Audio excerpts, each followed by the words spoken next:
Bonjour à tous. Aujourd'hui, on va parler de licorne et d'arc-en-ciel. Et non, désolé les amis, j'aimerais, mais non.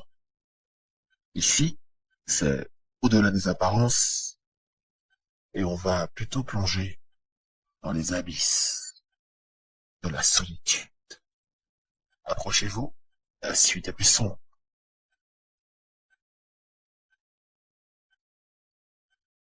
La solitude. Qu'est-ce que la solitude?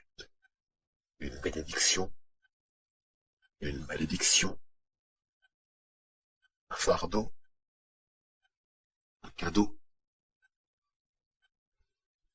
Ce matin, 6h45, je me suis réveillé. Je me suis senti envahi par un profond sentiment de solitude. En un instant, j'ai réalisé que ma vie se résumait à un vide. La terre sidéra. Pas de famille, pas d'amis, une vie sans connexion, sans chaleur humaine. Plus de père, pas de mère, personne à mes côtés dans le lit, personne pour partager des repas, pas de famille pour illuminer mes journées, pour m'apporter une raison de vivre, aucune vie sociale, aucune relation humaine, rien. Le néant.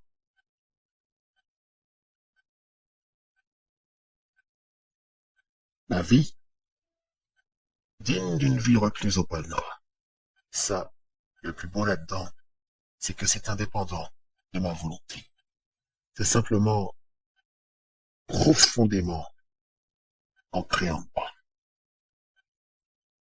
Et c'est assez drôle, car je vis pourtant dans un pays, une ville, que j'ai l'impression de vivre au pôle Nord, chaque jour, depuis près de 30 longues années. Alors, à ce stade, qu'en pensez-vous?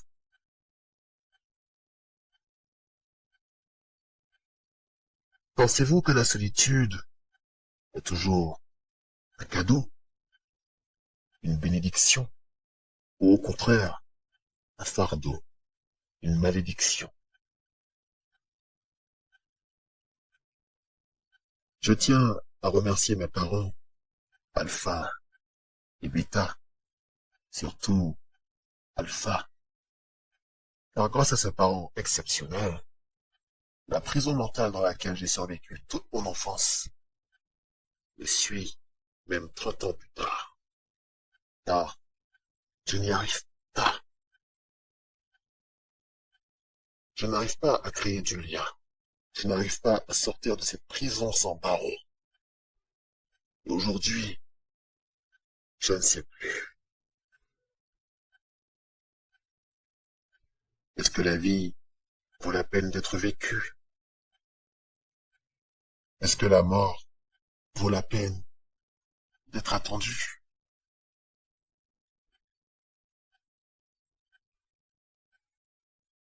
Quel est le chemin censé me mener vers le bonheur? Ou à défaut, la paix? Vous savez, chers auditeurs, je vous parlais du pôle Nord au début. Pour vous plonger dans mon monde. J'ai toujours vécu en dehors de la normalité, où on acquiert normalement l'essentiel de ce qui fait de nous, en tant qu'êtres humains, des êtres plus ou moins équilibrés, normaux. Quand j'étais enfant, j'avais l'impression que la société, totalement construite en verre avec les autres, était à des années-lumière au-dessus de ma tête. Et vous savez quoi? Elle l'est toujours pour moi, à des années-lumière de qui je suis. Mon enfance, je l'ai vécue en bas, dans un autre monde, où j'étais constamment sous pression, avec une absence totale d'amour, de chaleur, de communication, de code. Et la société, les autres là-haut, me jetaient les débris de verre que je recevais en plein visage, chaque jour.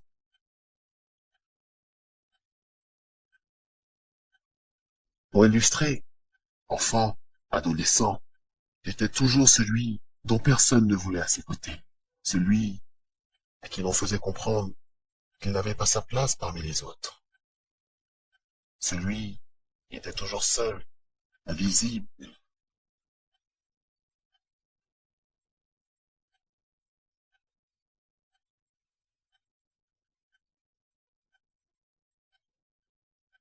celui à qui on faisait comprendre qu'il était trop différent pour être inclus,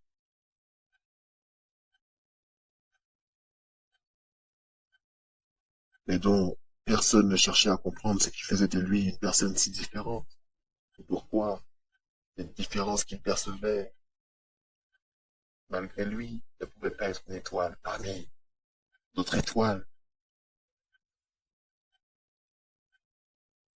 Cela a conduit des années plus tard à ce que je suis devenu, l'homme au visage de verre, brisé, un visage bâti sur des fragments de verre, imbibé de souffrance, de rejet, d'exclusion, de traumatisme, poids qui m'accompagne chaque jour depuis toutes ces années.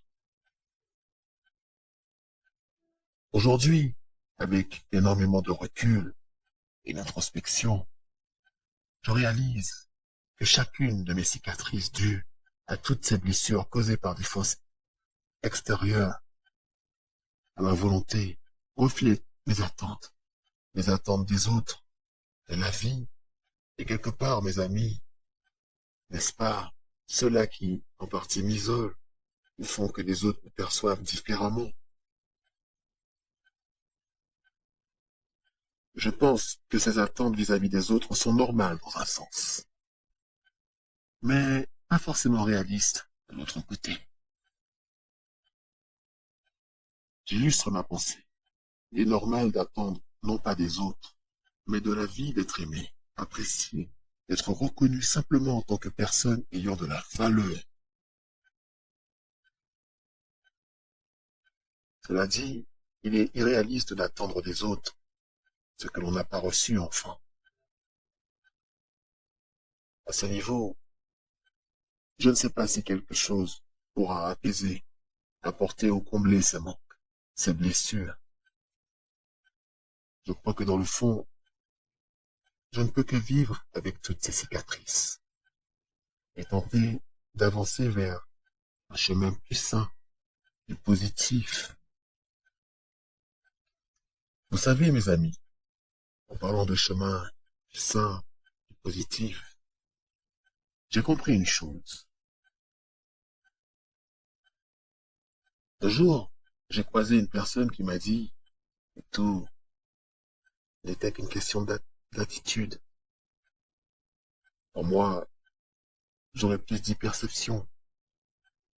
Est-ce le secret d'une vie comblée selon vous? L'attitude que l'on a face aux épreuves, la perception que l'on a de la vie. Est-ce que si mes parents avaient eu la bonne attitude, la bonne perception, et toute ma trajectoire de vie aurait été différente? Peut-être que oui, peut-être que non. Nous ne le saurons jamais. Car dans la vie, il y a des centaines de facteurs, des milliers de probabilités pour faire basculer une vie dans le bonheur ou à l'inverse vers le mal.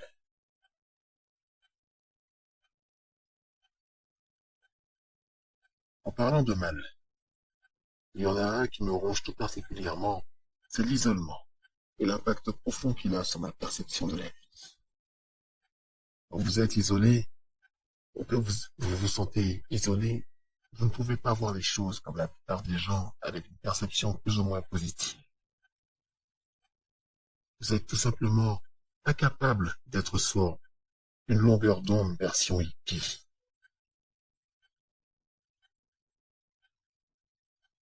Et l'isolement, c'est non seulement un obstacle pour les choses que vous pourriez être amené à construire avec le bon état d'esprit, mais également une souffrance pour l'être de valeur que vous êtes, probablement, dans le fond. N'êtes-vous pas d'accord? Comment sortir de l'isolement quand vous ne le pouvez pas? Exactement comme les personnes incarcérées à l'isolement. Je ne me concentre pas sur les raisons qui font qu'ils sont en prison, mais sur ce point commun que je partage et comprends.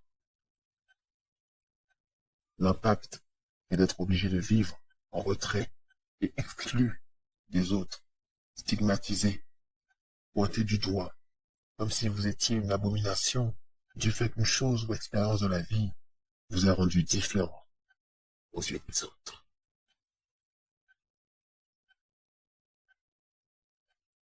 La société ne peut pas comprendre, car pour la plupart des gens, si vous êtes à l'isolement ou exclu de façon générale, c'est que vous êtes responsable de votre condition. Cela dit, que sait-on des raisons pour lesquelles une personne en détention peut être à l'isolement? Est-ce pour sa propre protection? Est-ce pour la réprimander? Est-ce pour la garder sous contrôle?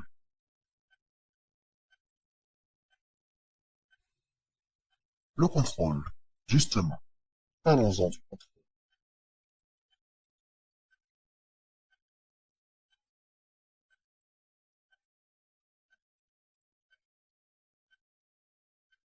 Pendant ma longue détention qui a été mon enfance, je n'ai eu aucun contrôle sur ma vie, car c'était mon gardien qui avait les clés de ma vie et le contrôle total de ce que je pouvais créer, produire, faire d'intéressant de ma vie. Je n'ai eu que mes moments, mes émotions refoulées. Et Dieu. Et un jour, j'ai été libéré dans un autre monde qui avait évolué, sans aucun contrôle. Une société dont je ne comprenais pas les codes. Un peu comme vous réveiller après 20 ans de coma, mais dans un autre monde. Ce que je veux dire, chers auditeurs, c'est que l'isolement total accouplé à une forme de solitude extrême, si ces choses ne font pas partie de votre construction initiale, de votre personnalité construite dès le plus jeune âge, sauf à être incarcéré, à l'isolement ou l'avoir été malgré vous dans votre vie, personne ne peut comprendre ce que signifie l'isolement. L'isolement change un homme, une femme. Cela casse tout ce qui fait de vous un être humain, une personne normale. Elle détruit votre identité, votre personnalité, ce que vous pouvez apporter aux autres, mais aussi à vous-même. Alors, expliquez-moi comment sortir de cet isolement dans la vie normale, dans cet isolement et non seulement dans l'essence même de qui vous avez toujours été.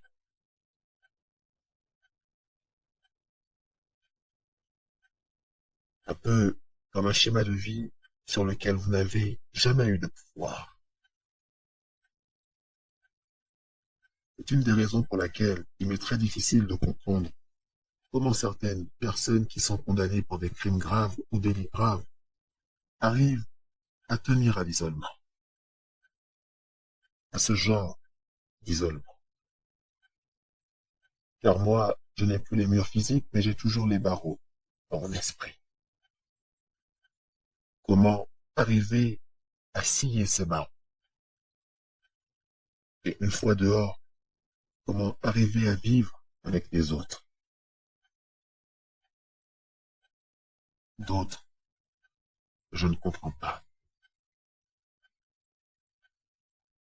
Pour illustrer ma situation particulière dans la vie au quotidien, chers auditeurs, imaginez que vous êtes incarcéré à l'étranger, dans un pays étranger, où vous ne parlez pas du tout la langue et où on vous regarde, perçoit comme une erreur venue d'ailleurs. Et je vous parlais de scier les barreaux de mon esprit et de devoir trouver un moyen de vivre parmi les autres, adapté à d'autres.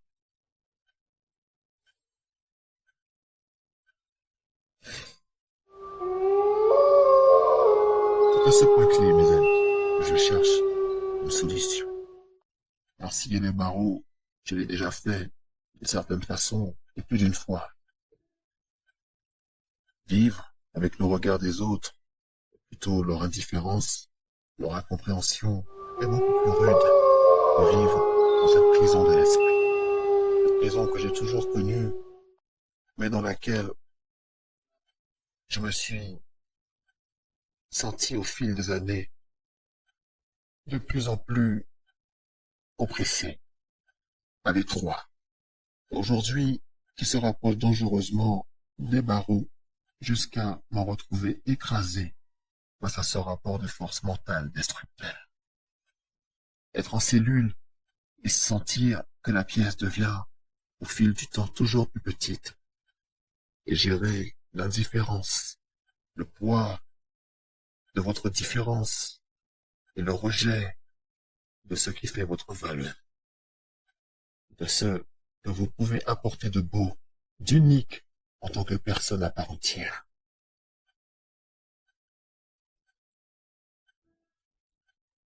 Et c'est là, chers auditeurs, que j'arrive à la perception et l'attitude, la façon d'en sortir. Ne pas chercher à s'évader, mais à en sortir naturellement meilleur, à en sortir grandi, plus fort et plus riche intérieurement. Et vous savez quoi, mes amis? C'est là toute la difficulté. Le cheminement vers cette seule sortie, car il est tellement plus facile de s'évader. Dans mon cas, c'est les addictions que j'aborderai dans un autre épisode de mes podcasts. Comment construire ce chemin, mes amis? Avec quel outil? Ce chemin si long. Quel soutien? Sur qui m'appuyer? Toutes ces questions légitimes sur lesquelles je n'ai ni réponse, ni prise réelle. La seule chose sur laquelle je pense avoir de l'emprise, c'est sur mon attitude, celle de l'action. L'action adaptée qui, je pense, à travers cette démarche de partage est plutôt bonne. Enfin, je crois. À vous de me le dire. L'attitude saine, l'attitude où l'on pose 5 minutes le cerveau sur la table pour réfléchir calmement de façon objective, réaliste, face à un foutu chantier à construire seul avec les outils qu'on a sous la main. Une pelle pour creuser, une Bible pour le côté spirituel, un marteau-piqueur pour briser les blocages énormes chez moi, une croix pour affirmer mes croyances et renforcer mon lien avec Dieu, une pelleteuse pour gérer les choses les plus lourdes et m'aider dans d'autres tâches, une bière à la main de temps en temps. Non, je plaisante pour la bière, évidemment.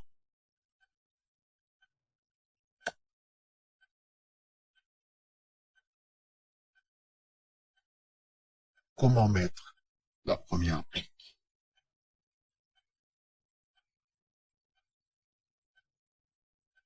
Le premier parpaing est bâtir quelque chose de meilleur, de plus grand et lumineux, et sa souffrance. Même petit. J'aimerais construire quelque chose dont je serais fier, avec des ouvriers, soutien, une famille, un jour qui sera peut-être un sujet de podcast.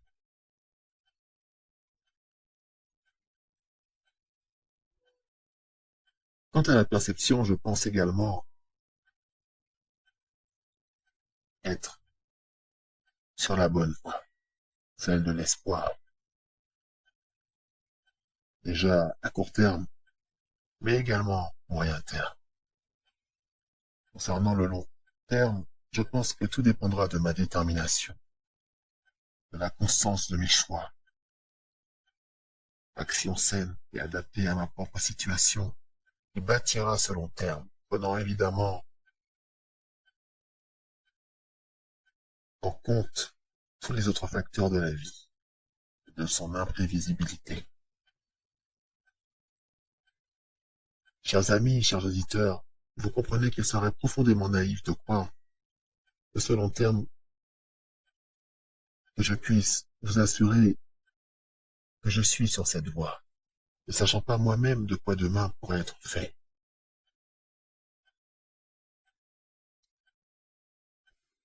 Le long terme, surtout, ça se construit avec une dynamique et des efforts constants. N'êtes-vous pas d'accord? Les choix des matériaux m'appartient. Le projet m'appartient, le cadre m'appartient, ma terre, c'est-à-dire mon histoire, entre parenthèses si vous préférez, m'appartient. Mon avenir m'appartient. Et pourtant, poser cette première brique en vous partageant tout cela est si difficile pour moi. Le chantier que je veux pour ma vie est tellement plus difficile encore. Mais je peux y arriver. Et j'aimerais un jour vous faire un podcast pour vous annoncer une vie tellement différente. Arriver exactement là où je veux être et vous dire, ça y est, nous y sommes. Ça sera mon dernier podcast car je suis enfin heureux, accompli et en paix, exactement où je devais être.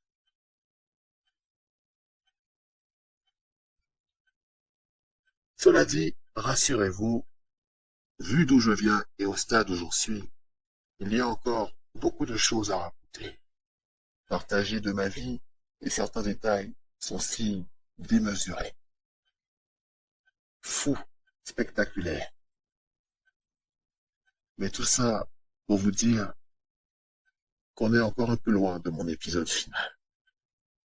Chers auditeurs, chers amis, merci de m'avoir écouté.